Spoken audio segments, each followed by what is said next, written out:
News 19 और आज का मतदाता टीवी में एडवोकेट मधुकर गुप्ता जी आपका स्वागत है। नमस्कार सर।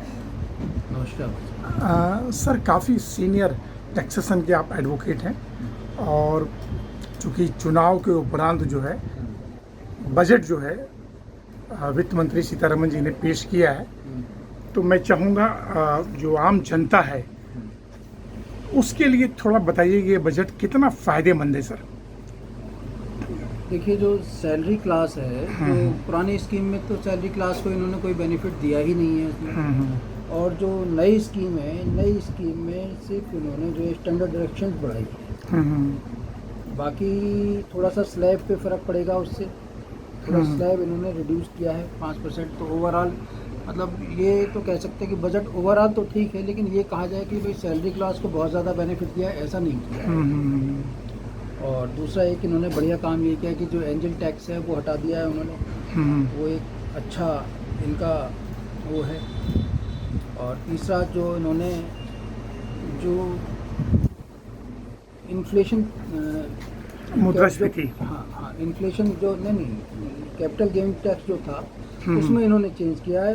उन्होंने इंडेक्सेशन का जो बेनिफिट है वो हटा दिया है। इंडेक्सेशन के बाद फिक्स रेट वाला इन्होंने कर दिया है कि 12.5% लॉन्ग टर्म पे इन्होंने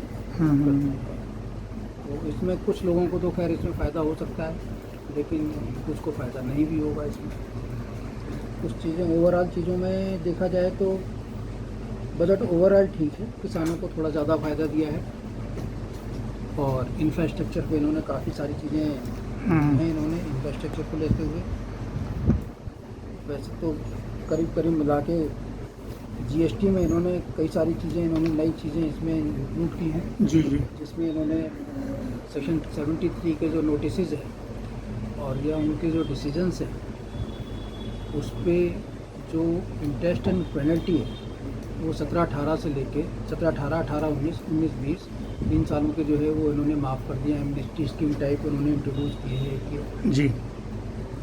बट जीएसटी में इन्होंने एक तो अपीलेट ट्रिब्यूनल के बारे में जो है इन्होंने कुछ नहीं कहा। हाँ, अपीलेट ट्रिब्यूनल में ये तो ज़रूर कह दिया अपीलेट ट्रिब्यूनल के लिए भाई जब भी अपीलेट ट्रिब्यूनल क्या कहते हैं अनाउंस किया जाएगा, नोटिफाइड होगा, उसके बाद से 3 महीने का पीरियड मिलेगा, तब वो आप उसमें अपनी पेंडिंग अपीलें डाल सकते हैं।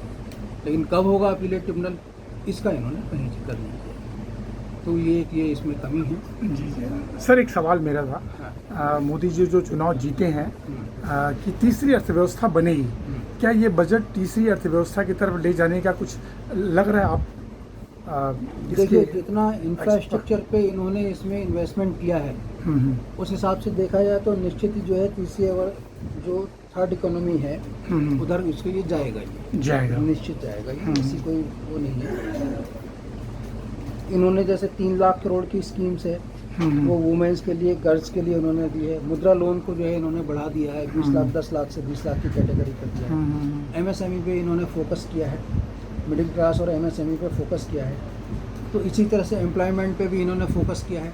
इन्होंने कहा है कि 80 लाख एम्प्लॉयमेंट जो है पर ईयर जनरेट करेंगे नेक्स्ट 5 ईयर में। 80 लाख एक बहुत बड़ी फिगर होती है, 80 लाख कोई छोटी फिगर नहीं है कि अगर 80 लाख एम्प्लॉयमेंट जनरेट करेंगे तो निश्चित ही जो है मतलब उसका इंफ्रास्ट्रक्चर उन्होंने तैयार किया है, तो तभी हो पाएगा। इसमें कुछ और बड़ी बातें जो सर आम जनमानस के लिए बता सकते हो आप?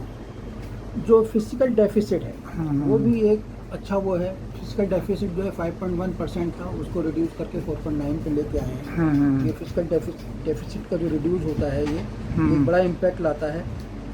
और टारगेट ये है कि 2026 तक जो है ये इसको 4.5 पे लाएंगे। अच्छा, फिजिकल डेफिसिट ये अगर 4.5 पे आएगा फिजिकल डेफिसिट जो है, तो ये जो है निश्चित ही क्या कहते हैं बहुत बड़ा रोल प्ले करेगा हमारे इंडिया के डेवलपमेंट के लिए। तो सर जो कंट्रोल करना बहुत ज़रूरी होता है। अगर फिजिकल डेफिसिट जो है बढ़ जाता है तो बहुत सारी चीज़ों पे जो है निगेटिव इम्पैक्ट पड़ता है।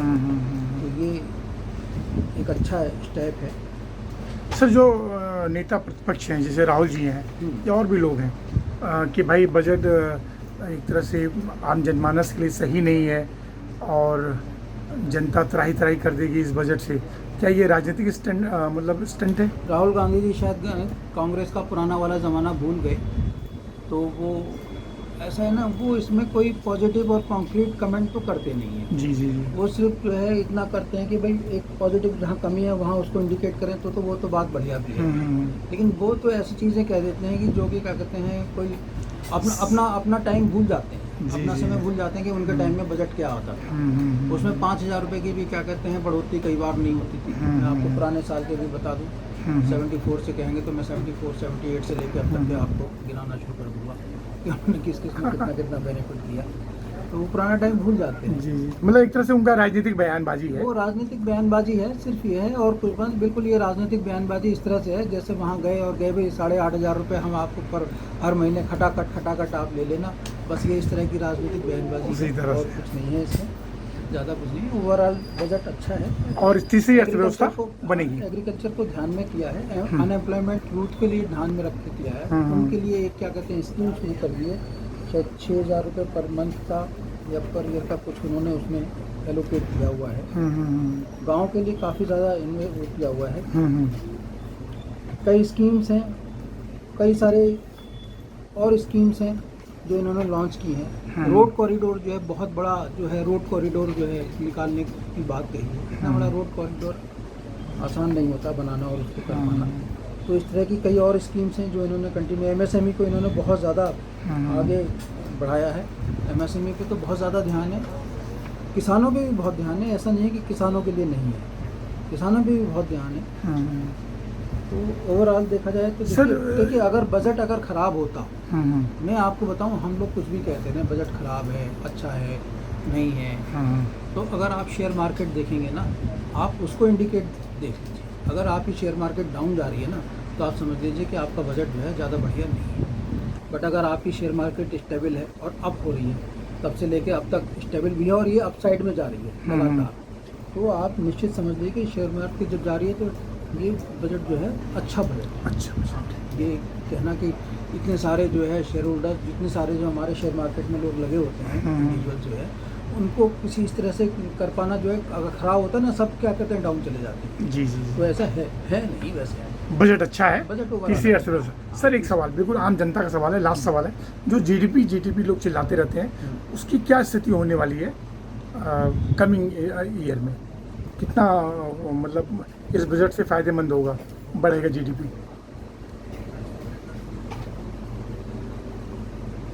जो मैंने आपको फिजिकल डेफिसिट की बात कही है, जब फिजिकल डेफिसिट लोअर होगा तो जीडीपी इंक्रीज होगा। ये कहीं उसकी बात ही नहीं है। 5.1 था फिजिकल डेफिसिट, उसको उन्होंने रिड्यूस करके 4.9 लिया।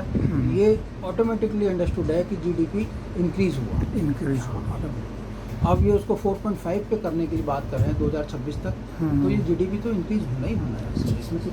इसमें कोई ना उसकी कोई बात ही नहीं।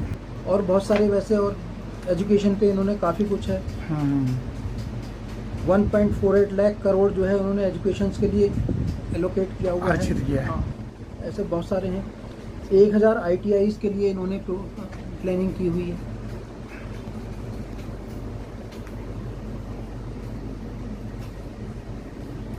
इस तरह से बहुत सारी चीज़ें जो हैं वो इन्होंने की हैं। MSME वायर्स के लिए इन्होंने एक अलग से स्कीम शुरू की है। सिडबी की इन्होंने और ब्रांचेस खोलने की बात कही है। सिडबी की 24 नई ब्रांचेस खोलेंगे। प्रधानमंत्री जन जयंती उन्नत ग्राम अभियान शुरू किया है इन्होंने। 63,000 गाँव को जो है वो आप इसमें अंदर जो है वो जोड़ेंगे इसके अंदर। लेबर फोर्स पार्टिसिपेशन जो है वो इन्होंने बढ़ाया है। जो पहले 17-18 में 23% हुआ करता था लेबर पार्टिसिपेशन जो है फोर्स पर, वो अब 37% पे पहुंच गया है। तो ये एक बड़ा वो। अच्छा सर, मथुर जी, जो 80 लाख इन्होंने बोला कि भाई हम अलग अलग क्षेत्रों में उसको करेंगे, ये बिल्कुल कितना % लगता है? जितना इंफ्रास्ट्रक्चर का काम ये कर रहे हैं ना, अगर आप ये देखिए, रोजगार कहाँ से आता है? रोजगार आएगा जब आप कोई डेवलपमेंट का या इंफ्रास्ट्रक्चर का काम करेंगे। जब इंफ्रास्ट्रक्चर ही नहीं होगा, इंफ्रास्ट्रक्चर का काम नहीं होगा, कंस्ट्रक्शन का काम नहीं होगा, तो रोजगार कैसे डेवलप होगा? आप उसको देख लीजिए, इन्होंने कंस्ट्रक्शन के लिए कितना इन्होंने एलोकेट किया, कौन कौन सी नई स्कीम्स की हैं, तो आपको इस बात से ऑटोमेटिकली आप कंपेयर कर पाएंगे हाँ भाई रोजगार कैसे डेवलप बढ़ेगा। तो ये ना तो वित्त मंत्री जी को आप धन्यवाद देना चाहेंगे इस बजट के लिए? देना चाहेंगे, क्यों नहीं देना चाहेंगे, हाँ, हाँ, हाँ। तो धन्यवाद देना चाहेंगे जी।